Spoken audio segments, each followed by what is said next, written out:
From Washington, this is VOA News.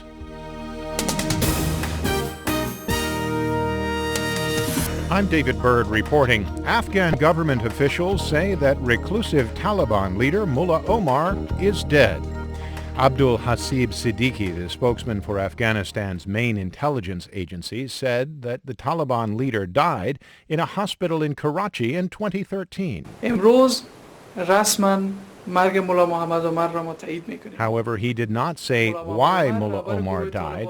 President Ashraf Ghani's office also said that Omar died in 2013, but the Taliban has claimed that its leader is still alive. Here in Washington, the White House said the reports of Omar's death appeared credible and that U.S. intelligence agencies are looking into the circumstances of his death. Turkish warplanes bombarded Kurdish militants in northern Iraq Wednesday, hours after President Recep Tayyip Erdogan said it was impossible to continue peace efforts with the Kurds. Ankara's fighter jets hit shelters, depots, and caves in 6 areas. It was the biggest assault since Turkey launched strikes last week against the Kurdish militants and Islamic State fighters in northern Syria. Iraq condemned the air attacks as a dangerous escalation and an assault on Iraqi sovereignty. Turkey's assaults so far have been heaviest against Kurdistan Workers' Party targets in Iraq and southeastern Turkey. Ankara's pro-Kurdish opposition has accused Mr. Erdogan of launching the strikes as revenge for the party's strong showing in June's elections, which kept him from having a majority in the Turkish parliament. For more on these stories, please log on to our website, voanews.com. This is VOA News.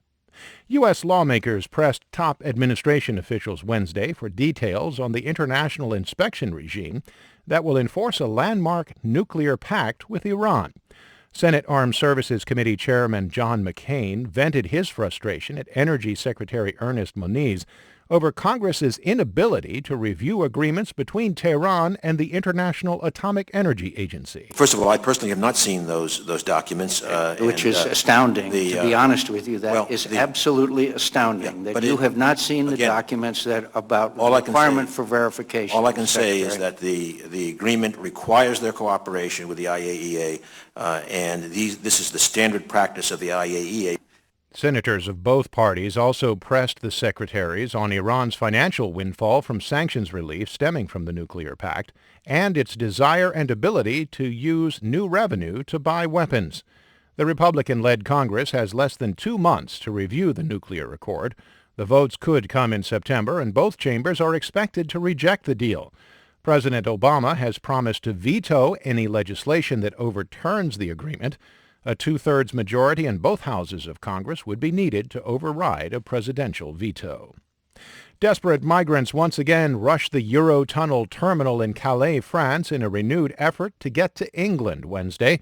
French authorities deployed more than 100 riot police to bolster security personnel. Hundreds of migrants have been trying night after night to rush the railway tunnel leading to England. Authorities in Calais said they encountered more than 1,500 migrants on Tuesday night after 2,000 attempted the crossing the previous night. French media reports a Sudanese man died trying to cross early Wednesday. He is believed to have been hit by a truck. That brings to 9 the number of people who have died trying to cross into England since early June. Russia vetoed a UN Security Council resolution that would have set up an international criminal court to prosecute those responsible for shooting down a Malaysia Airlines plane over Ukraine a year ago. Malaysia, the Netherlands, Australia, Ukraine, and Belgium had expressed their support for such a tribunal. Ukraine and the West suspect the plane was shot down by either Russian soldiers or Russian-backed separatists. Moscow has repeatedly denied that. Meanwhile, investigators are looking into whether a piece of airplane debris found on a French Indian Ocean island is part of another Malaysia Airlines jet that disappeared without a trace in March of 2014. The 2-meter-long piece looks like part of a wing and was discovered on a beach on Reunion Island between Madagascar and Mauritius. For more, visit our website. I'm David Byrd in Washington. That's the latest world news from VOA.